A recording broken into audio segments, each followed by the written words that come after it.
Most of my close friends, since every weekend I hang out with them, they're all voice actors. Each convention is like we're going off to camp, and so we like bond very closely. Micah and I always get into shenanigans. Micah Solside, he is one of my closest friends, and we go. We were at Anime Boston, and we ate cupcakes. We had a cupcake live stream Soul Leader party, and it was funny because we're sitting right next to each other, watching the show, and we're only responding via Twitter. I don't think we said 2 words to each other while the show was going. I'd be like, Micah, you're hilarious. Ha ha ha ha ha. It was like, I said, this is so backwards, Micah. Todd and I are really close. Not as close as he makes it seem on Twitter. He's like he tells everybody that he breaks into my house. And like, I think earlier this weekend he said he will cover me back up when I kick the covers off during my REM sleep. And I'm like, God, like people are gonna think you have a key to my apartment. He was like, I mean, I do. He does not, at least not that I know of. So yeah, they're all funny guys. I sent Bryce and I we'll be doing a lot of conventions together to promote SAO. Monica and I hang out. Jamie is my sister mother because we hang out with each other. We're the only people each other knows when we're at conventions. So we get very close. We live like in an alternative universe where we're all each other has. And I think since we don't talk to each other when we're recording a series, but we never see each other, when we actually see each other, it honestly is like camp, and we've had this long distance like letter writing relationship, and we're like, we know everything about you. Let's hang out all the time and not sleep and talk 24/7. So yeah, conventions are great. We have a good time. But I don't think I can name my best friend, but I do have a lot of brothers and sisters via anime, which is awesome. Any other questions? Everybody's like, oh gosh, don't let Todd know where you live. And he actually is very protective. Yeah. Any other questions? I told you I was being far more knowledge than you need to know. I'm glad you're on for later. For me.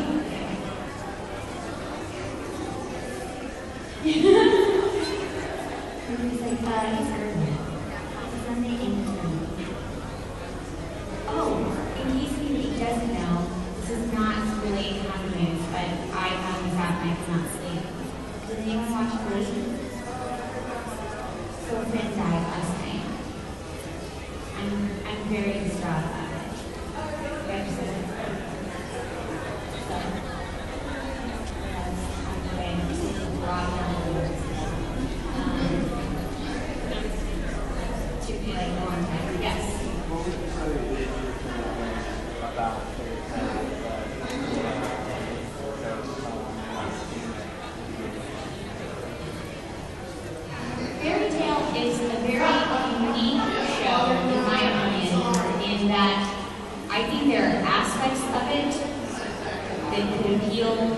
Probably every single person. I think for certain shows, it's definitely like you can say, oh, this is a fan service show. There's not really a lot of drama in it.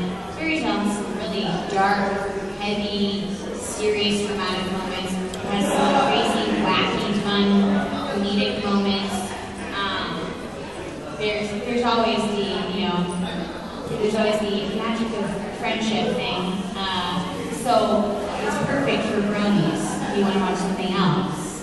It's all about the magic of friendships, just the same. And it's got magic and celestial spirits, and it's just it really has a little bit of everything. And you can pick your wizard. It's like Harry Potter, Gryffindor, Slytherin, or you go loose. I mean, there's like the possibilities are endless to become obsessed with the show. We, as voice actors, are super obsessed. The director knows everything. When we met the creator, I think we all had more questions for him than I think he felt bombarded. There's like 6 of us. we're premiering Fairy Tale, and we're like, how did you come up with this idea? I mean, it's brilliant. What do you think about my character? What's something that we should know that like no one else knows? Is there something we need to be prepared for later that we should like? I think he was saying like, okay, just scale it back. He's like, I love that you guys are so enthusiastic about the show. He said, yeah, we really love it. It's like it's a problem how much we love it. So, I don't know. I guess there's a lot of fun things. I want to live in Magnolia. I think it would make a great live action movie. I think they should do that. Yes. Yes.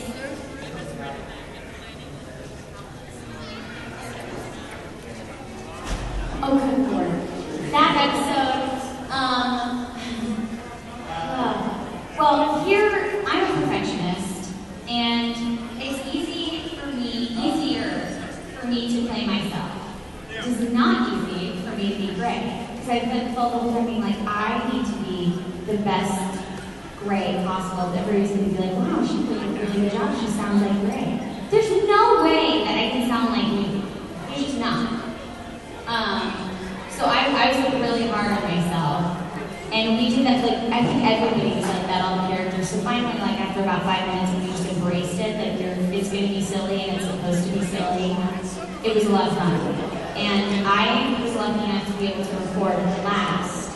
So I had to hear everybody's impressions of everybody. So that episode, I think, went about 5 times slower recording it than any other episode of Fairy Tale, because I could not stop laughing. I had a really hard time getting my lines out, because I would just be like listening to Todd going, oh man. Or Newt actually sounded pretty hilarious as well. No, that was a super fun episode for us too. And we would totally harass each other about it. Like, oh, you're trying to be Nina? You can't play Nina. Good luck. So that was fun. Yes. I don't know. You first.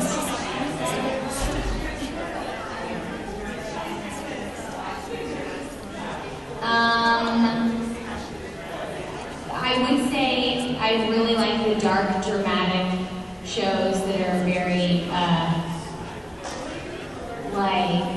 intense and make my brain hurt, like Steins;Gate. I really like the more realistic shows, or I say time travel being the realistic example I give you. But yeah, the more like, it's very grounded in realism, and you just have to like, your brain is working all the time to try to track what's happening, which Fairy Tale does have aspects of that. But by the same token, I like when they create a completely elaborate world that I can get lost in, and then I have to have all this knowledge and become obsessed with that world. So I think, again, Fairy Tale's a really good balance of that. And comedy's fun too. I really have to have balance. I think if I did all dramatic stuff 24/7, I might live in a box and have to take like some serious time to like stay away from the sunlight. And if I did comedy all the time, I'd just be like Patty. I'd like lose my mind and become like the Mad Hatter. So balance is good. Yes. No, no worries. My favorite Hogwarts house. Let me preface this by saying I'm very indecisive. I want to say Gryffindor, just because like all my favorite people are in Gryffindor. But ever since the beginning, this is embarrassing. Ever since the beginning of the series, I don't know why I have had an affinity for Draco Malfoy.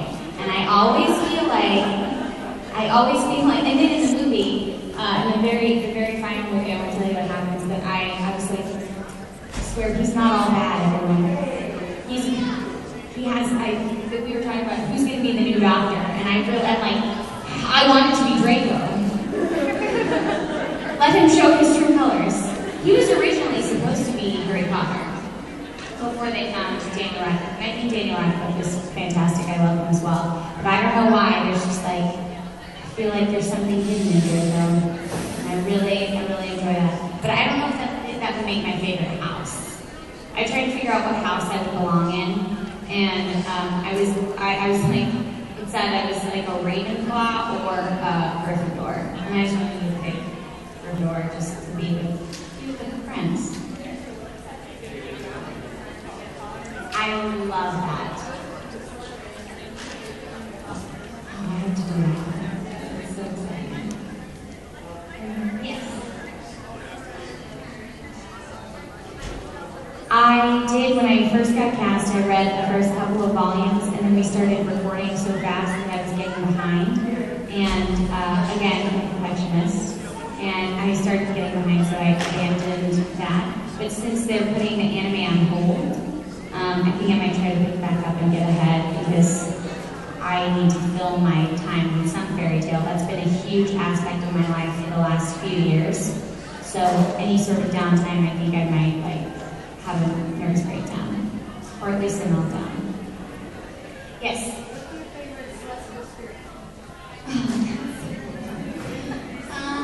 There are so many. I like when I'm watching the show, I like to see who she's going to pick in the scenario, and I like to say, like, well, this one would be a really great celestial spirit, and I get excited when she actually picks that. It's like the hard one. I want to say that Cancer would be my favorite because that's my birthday, but he's actually not my favorite because he scares me. I have a thing with scissors being near my hair.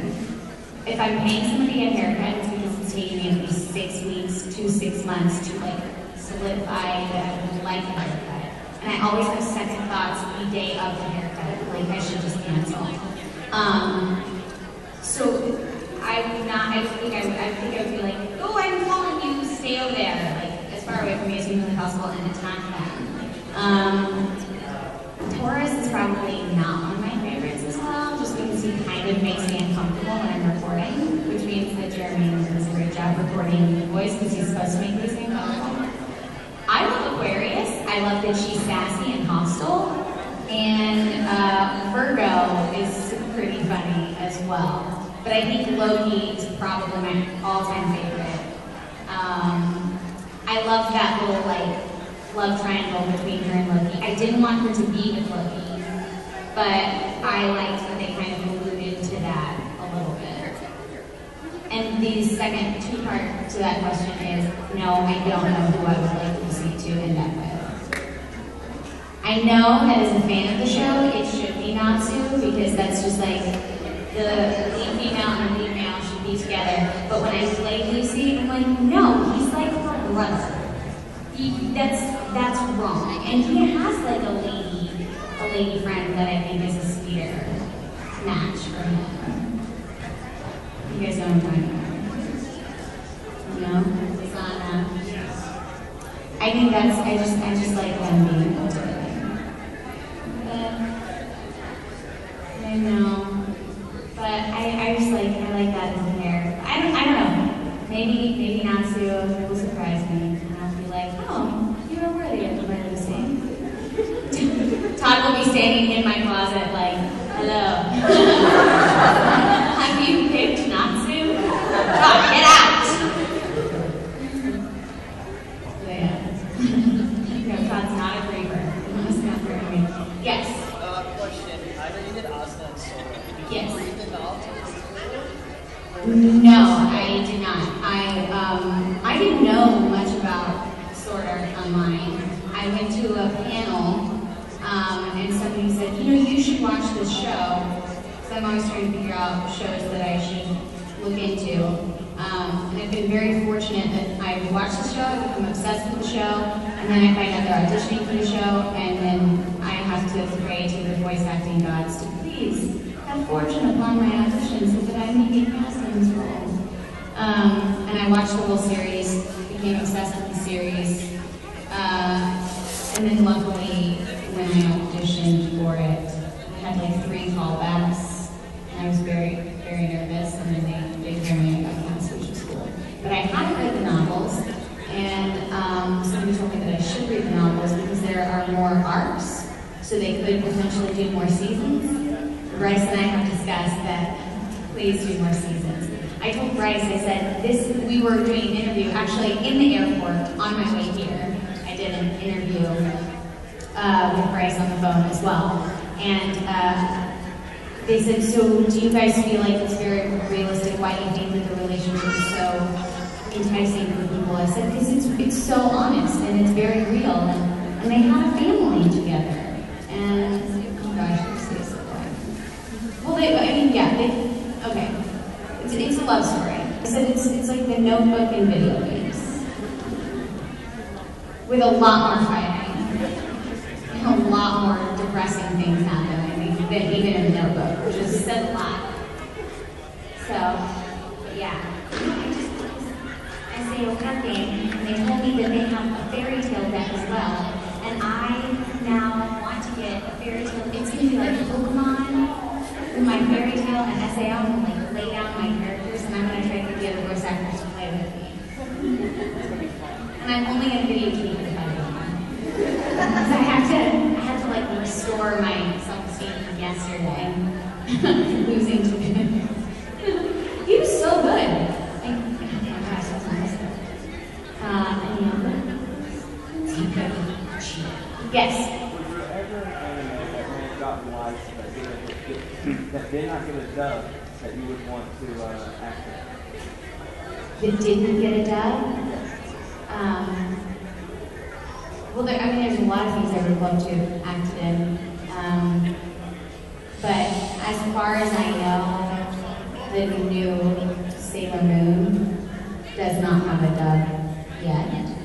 And I don't think that there are any plans to. I mean, it would be super expensive because that was a huge, that was like what I knew of anime when I was a kid. That would be really cool to work on. I mean, there's something that I would love to work on, but they don't even have anime, and I don't think they're going to. But that would be Ghost Hunt. There were novels that hadn't even been translated to English, and I wanted to track those down, hire someone, and have them translate them for me. But apparently they are like obsolete and rare, even in Japan. And I said, fine, then I need to take my katana that I don't know how to use, travel to Japan, and create this whole movie. Who needs the Da Vinci Code? I'm going to be hunting down these novels of Ghost Hunt. While I'm at it, I might as well tell them to make more fairy tale stat and more SAO stat. So, I don't know. Other than that, people were talking to me, they said, what shows do you watch? And I honestly, when I'm recording, I'm watching anime every day. And I don't have much time to watch new shows, although I'm always asking for new shows for people to tell me to watch, and I will investigate that. I can tell you yesterday, I was like, somebody told me to watch this show. I don't know what it's about. And there were like 4 shows I was trying to investigate yesterday on Anime News Network. So, yeah, I definitely will watch them if people give me, what's the word? Suggestions. There you go. Yes. Any other? Yes. Yes. I was at Anime Boston, and I guess our producer came up to Bryce and I, and we were just going to be doing a screening of Sword Art Online, and she said, you guys don't have to come, but we're doing Anime panel, and it would be really cool if you could come, but you don't have to come, but I think you might want to be there because we're making an announcement. And they made the announcement about the box set, and I was like, oh, okay, I guess that's what it was. And I'm sitting next to, I think it was like a Cherami Leigh broadcaster. And they brought up the Adult Swim, the Cherami announcement thing. They said, Sword Art Online is coming. And I looked at Bryce, and he looked at me, and he goes, is this for real? I was like, this is real life, Bryce. We're not David the dentist, this is happening. So the whole weekend, people were like, so is it really going to be on Cherami? We're like, stop asking us what's really happening. Now we're questioning everything about our lives. So yeah, I'm super excited. I think we're going to do a live broadcast on Twitter. And we're in the same room and we'll talk to each other, just like that. I have to focus on my reading and my watching. It's very difficult. Any other questions? Yes. What's your favorite anime that you've not watched?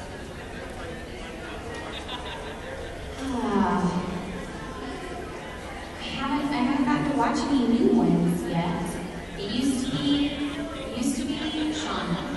And then I got to work on that, and then it used to be Sword Art Online. I guess it's not an anime, but I do love My Little Pony. And I also love Pokemon. I think those are the two that I'm into work on that I really enjoy. Yes.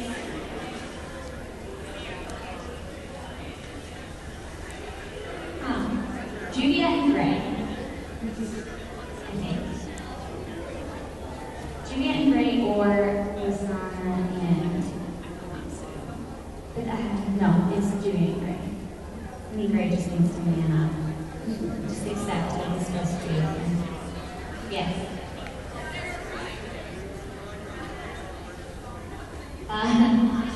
No, I enjoy that. Because if I tell people to shut up too many times in my normal life, they get angry. So I might as well get all that pent-up frustration out somehow. And why not when people are laughing at me for it? It gets better. Any other questions? Yes. What is your favorite program?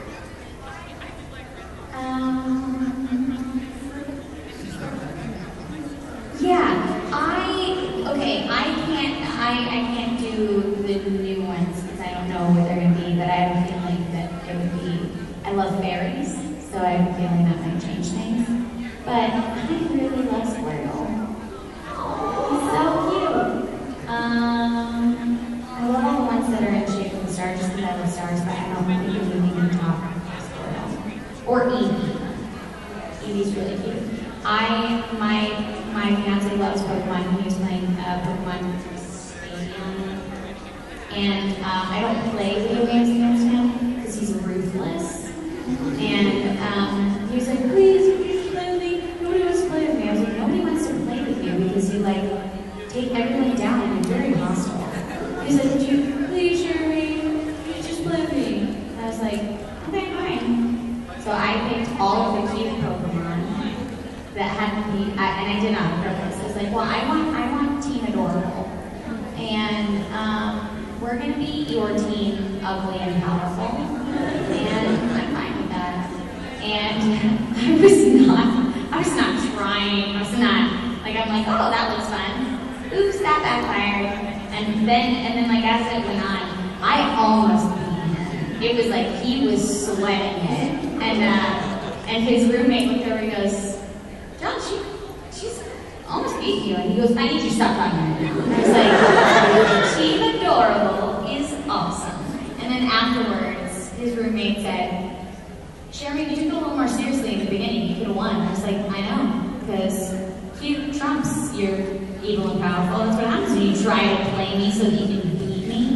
Dude, no. I will win.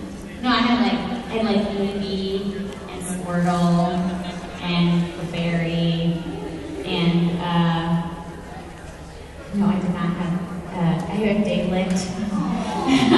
Which I think Diglett's really cute too.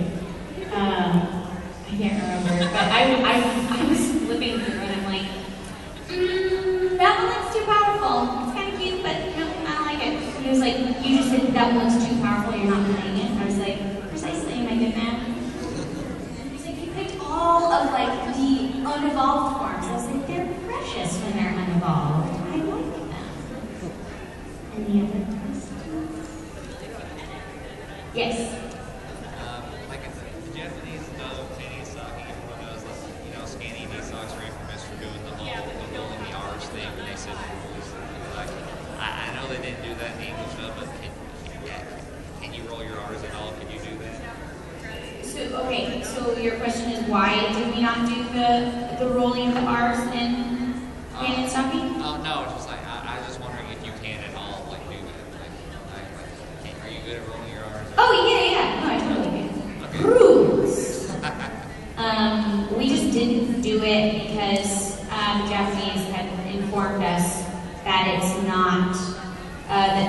joke that was specifically for the Japanese audience, and if we tried to do it, the joke wouldn't land, and it wouldn't be the same intent because it's a lost in translation thing. And I believe our director or whoever was handling the transaction was like, they are going to get eaten alive at conventions if they don't do that. And I'm like, they can't. They're not allowed to.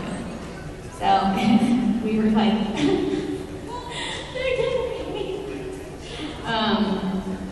So yeah, we were not doing. But it's cool that they're going to be releasing the Panty and Stocking English dub in Japan with the Japanese release, which is pretty awesome. Because the Japanese thought it was funny. I think it's because of all the language. That's what I'm hearing. Any other questions?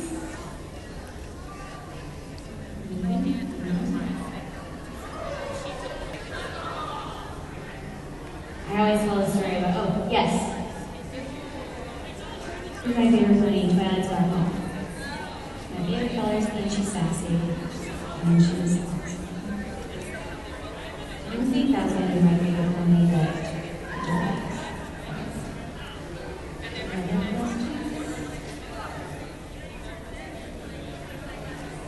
I always tell the story because everyone always asks, like, do you guys prank each other at the studio? The answer is yes. Have I ever pranked anybody? No, because I'm horrible at planning things. But I had a prank that they tried to plan me, and backfired and hit them, so I say that that's my like golden prank. And it involves a giant mannequin stress that goes on me. And I went to hug it instead of scream, and I said I loved it. And they were very angry with me. And I was like, ooh yeah, don't try to prank me anymore, guys. I'm invincible. And they pranked me the next day and something stupid that I can't remember that I blacked out in the neck because it was embarrassing. And my epic unprankable status was revoked within 24 hours. Yes.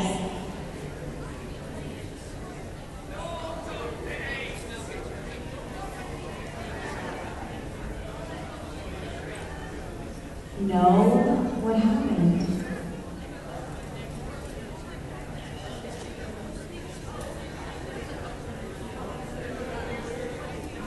Oh, yeah, okay. So it's like at a convention.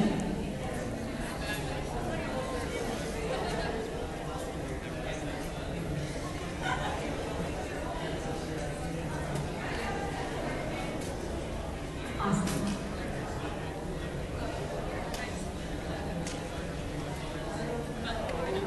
Yeah, they do stuff like that a lot. And I also went to a New Year's Eve party that some Funimation people were having. And I was late because I had another party that I had to go to for work. And so I showed up to Funimation, and there's ping pong balls all over the floor. And I'm not talking like 10, I'm talking like 100 all over the floor. And I like walk in, I was very confused. Somebody else is like nursing their arm, and I was like, what happened here? And Savage said, do you really want to know? And I said, oh, okay. Can you phrase it that way? I don't know. Why? Apparently they took a leaf blower. And I was so glad that I had another brain, which inevitably I would have a ping pong ball in my eye. Like a huge black eye, because that's just the way my life works. So yes, everybody likes to prank people. There was one prank, this was another prank that Micah and I did, which was good. And it wasn't even really a prank. This is how Micah and I prank, which is really lame. They were doing these things where they locked somebody out of their hotel room at this convention, and they were dancing in a fountain, which is illegal. I don't know. I like to do things with illegal, like fun and jovial sort of craziness. So it was Micah's 21st birthday at this convention, and I knew that they were going to try to get Micah drunk. And Micah and I don't drink very often. And so I was like, Micah, we're in this together. And I told the other people. I was like, I'm gonna help you get Micah. You know, he's just playing both sides to protect Micah. So I told Micah, I was like, here's the thing. They don't know, I know what they're planning. And you don't know that I know they're planning. They don't know that I'm on your side. So we should just pretend that I took you out and we got totally plastered. And so Micah and I are walking around the hotel room like, oh my God, we're so drunk. And like, and everybody at the convention was like, what did you guys do? We're like, we went out and it was awesome. And then like, we were like, do you want to go get some ice cream on Sunday? Yes. So we like got out of the whole situation of Micah having to get drunk, and apparently everybody's like, we knew. We just were gonna let you guys have your fun. I'm like, no, you didn't. Otherwise, I know you would have fought for it. You would have like slipped an immense amount of absinthe or something in our ice cream and ruined our evening. So, yeah, I had a friend who did shots of absinthe once. That didn't go over well for him. I told him it wasn't, but I just sat there and watched the aftermath happen. It's way more fun to do that. Watching people make questionable choices. And having an iPhone and record all of it.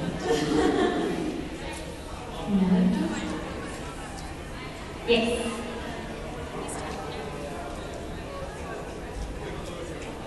I was immensely excited. His British accent is my all-time favorite. I default into that quite often.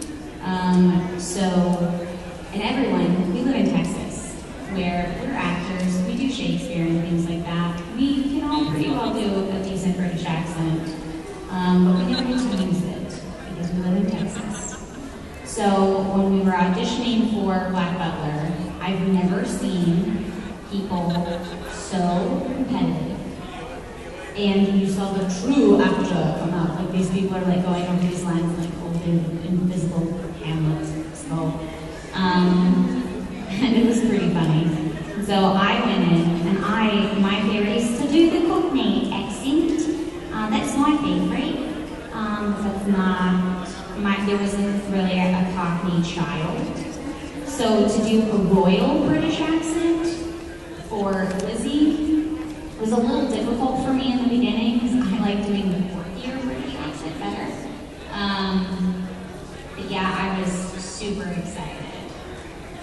And then over time, I love her because she loves everything so much.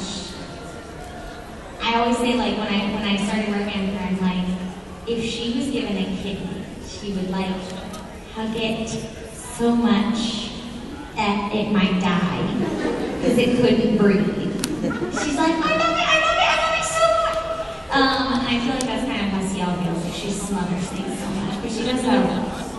And like I was on I worked with Ian. That was the first show. I think it was the first show Ian directed. And I've worked with Ian before as an actor. We did a web series together, and we've done a couple of things together. So he's a good friend of mine, and now he was directing me. And for some reason, whenever I work with Ian, more so than any other director, because I think I know him as a friend first, I have no problem looking at him being like, I hated that, we're doing it again. Whereas with another director, I'll be like, did you like that? Yeah? Okay. You like that? Okay, awesome. I'm like, oh, okay.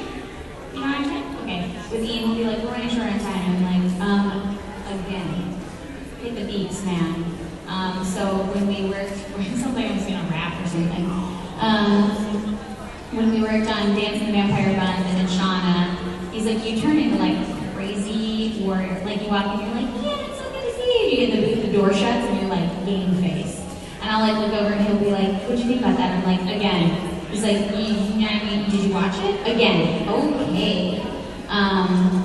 So like for Dance in the Vampire Buns, I'm like, not tough enough, go back. And for Lizzie, I'd be like, would you mind if I do something just for me? Because I think this would be super funny. Because I just love this type of comedy of somebody who loves everything so much that she's like kind of explode. And there were a couple times that kind of got into the show because Ian just couldn't stop laughing. And there was supposed to be like in the Alice in Wonderland or Seal in Wonderland OVA, in the Japanese, she screams this line, and it's super long, and I said, I think it'd be way funnier if I did an operatic, like, note. But I didn't tell him that, because I knew he'd be like, no. And so I practiced it before we went to geeks. I go, I'm gonna do something, and we can redo it later. And it went beep, beep, beep, and I was like, oh, perfect timing, because he didn't have the opportunity to say no. And I looked over, and he had his head on his keyboard. He was going like this, laughing, and I was like, that's how I know I got in. So, yeah, that was very cool. No, I really very much so. And we were done. It was so depressing. Yes.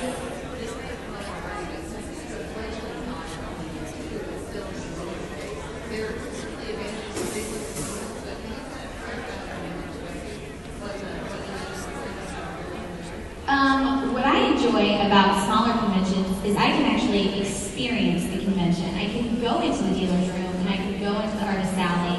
I can get to know the guests a little more. Normally I have a little more time to do signings. I can talk to people, and really get to know what everybody likes. With bigger cons, like, and I can see the city sometimes. With Anime Boston, which was a huge convention this year, and I wasn't even a guest in the convention, I was a guest at Aniplex just promoting SAO. I saw nothing but the hotel, and then I got to see the bay that they took us out, that was going in for the dinner that the con brought us to. Our signings were like an hour, and it's cool. I mean, like, it's an adrenaline rush the whole weekend. But the smaller conventions, you can definitely chill. I didn't see the dealer's room. I mean, no, that's a lie. I walked into the dealer's room to get to the Aniplex booth, and I saw they had a Wreck-It Ralph t-shirt. And my fiance loves Wreck-It Ralph. He's 6'5", so I was going to buy him one that says I can wreck it, and I was going to have one that says I can fix it. And I was like, I'm going to buy that. Luckily, he said he didn't know if he'd wear it, because I saw it, never saw it again. Like, I was like, Wreck-It Ralph! And it was gone. So it was like, that's all I saw of the dealer's room. I can't remember really anybody that I met that weekend, just because I would like sign things and they would say, you're already 15 minutes late for your panel because you signed over. And so I was just like, I'm sorry, okay, oh my gosh. So that's fun just because you're like, there's so much going on, there's so many people, and it's huge, and you can really like feel everybody's excitement. But every now and then it's really, really fun to do a smaller convention and just like relax and get to talk to people, and signings are like, oh, yeah, you can take some time and take some pictures and all that kind of stuff. I just enjoy not, I mean, like, if everybody comes out and I wait in line, I want to validate and spend time with them, because I think it's like, I think it's crazy. My friends wouldn't even wait in line to come see me, and they apparently like me. So it's overwhelming, and I'm filled with gratitude, and I want to try to show that as much as possible. And with bigger conventions, sometimes it's just not possible. So, and yes.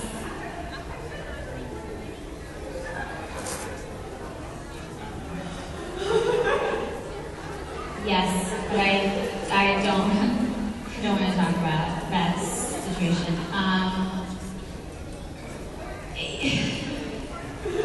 Yeah, I mean, it's not even. I don't understand it. I don't understand how that happened. I mean, like, I just see me, and I can't fathom it. So I don't like to talk about it, because other people will look at it and be like, that person's crazy.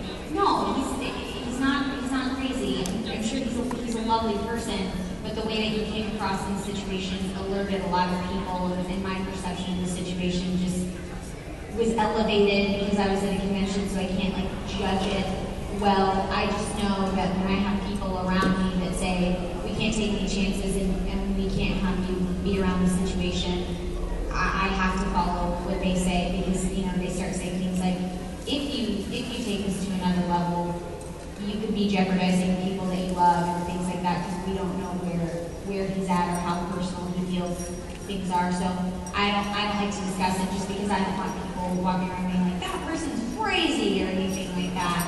I mean, I have talked to like staff about it just because I want them to be aware. I don't want anybody to be a part of things like that. I honestly don't even believe that it happened. It was weird. And certainly not to the level that I think other people have experienced. And it's not like it happens like every day. So, there's that. Yeah. Yes.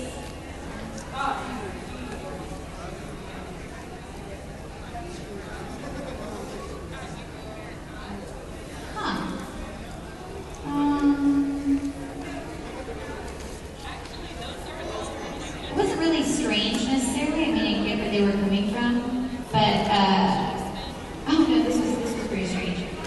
Somebody asked me if I could put together.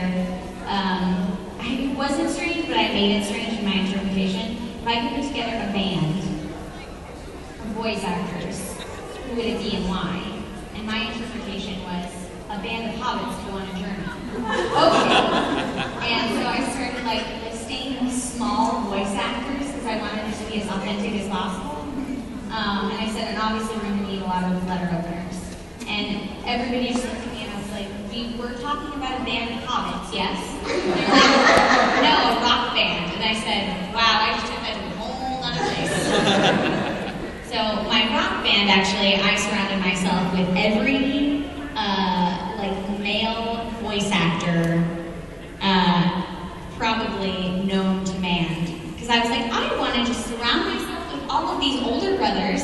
Because like girls will buy tickets to see guys and guys will buy tickets to see guys. But if I put together like Spice Girls 2.0 with female voice actors, nobody's going to come see that. Maybe a couple girls, but the guys certainly are going to listen to us like sing and be crazy.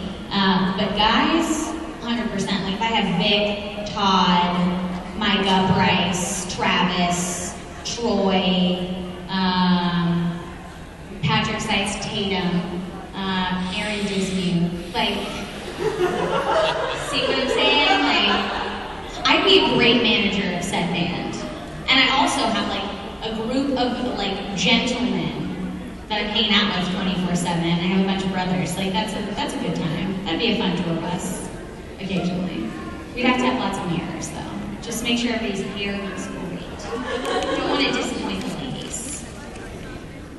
Any other questions? My mirror will be down to the ground and sit like on my knees. So no one's taking my mirror.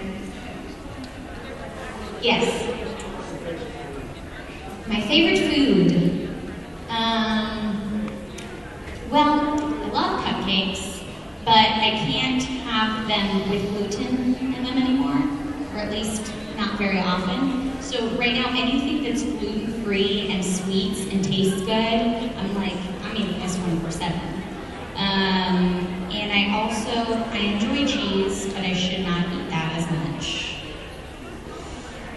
And raspberries are probably my favorite. Raspberries and white nectarines. It's very eclectic. I love sweets and fruit, which are also sweet. Yes?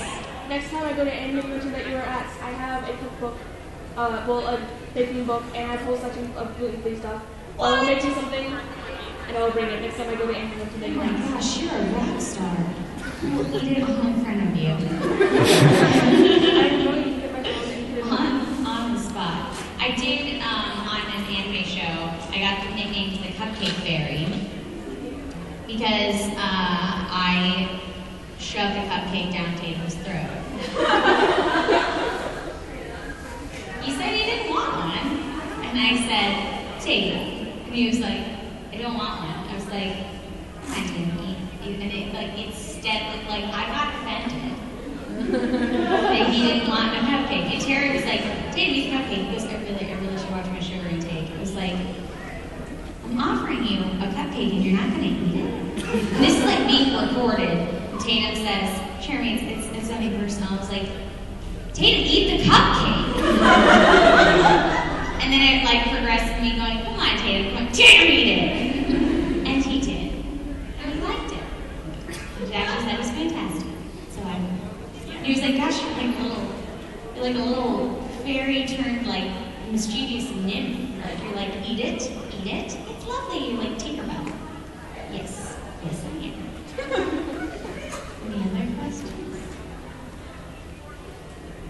I think Terry was the definition of gentle giant. Yes.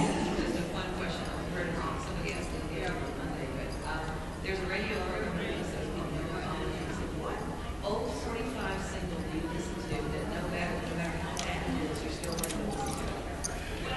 And it's okay if you have Just like a song? yeah. For Neil Gaiman, it was melodies of random people.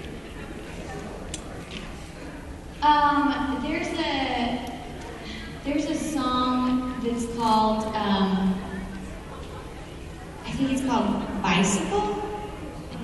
I rode my bicycle past your window last night. I love that song. I want somebody to cover and do it again because that's an older song. And my mom has a CD of like all of these songwriter songs. My mom's a dance teacher, so when she was pregnant with me, she listened to Carole King's Tapestry album.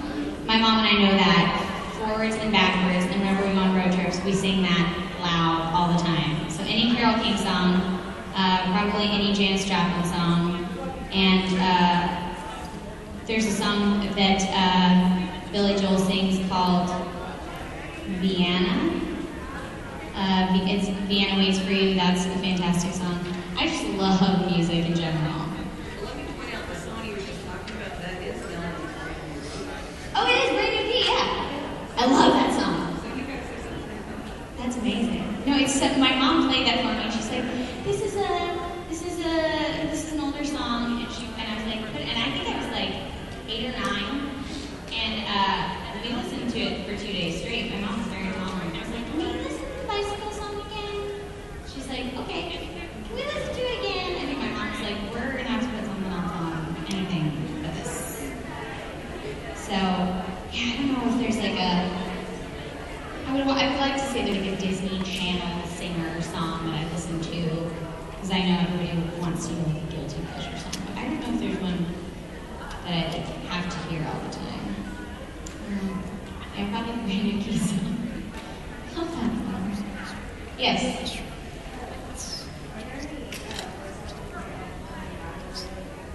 No.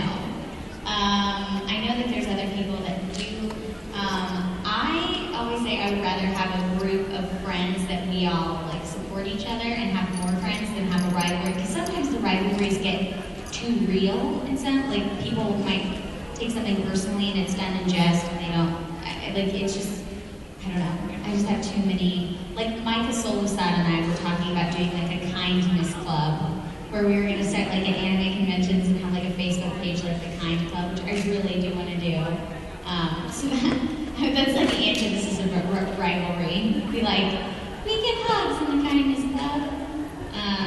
Everyone. I don't know.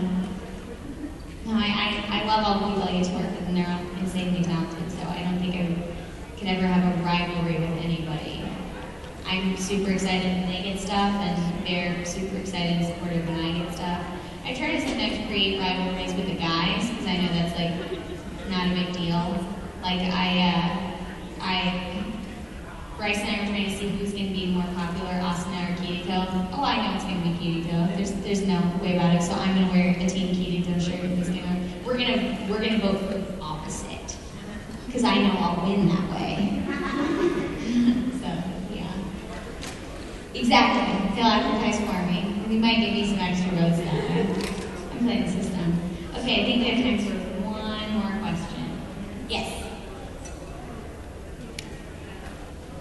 So much fun, because we were given permission from the Japanese to Americanize the dub and throw in pop culture references.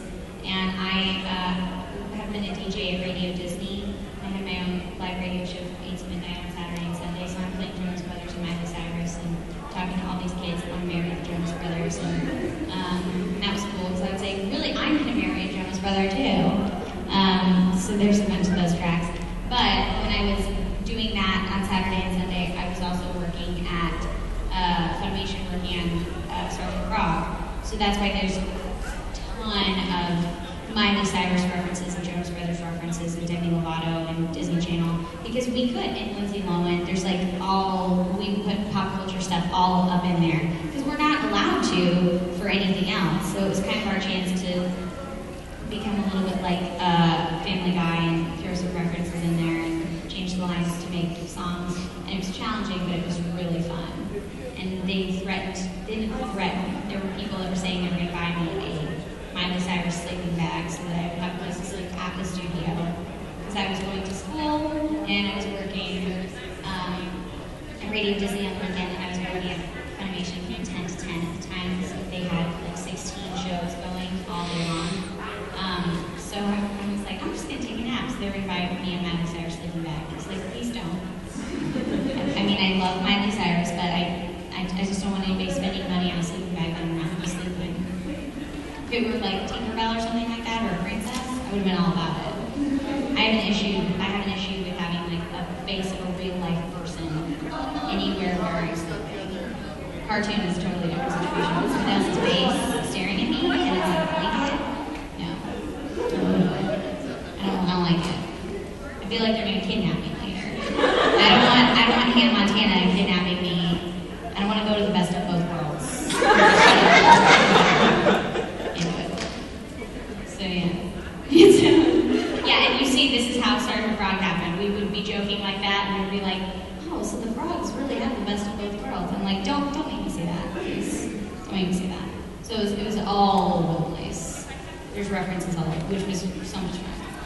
And I got proposed to by Chris Sabat every single day of my life, which nobody's gonna shoot that down, except for me and my character. So yeah, it was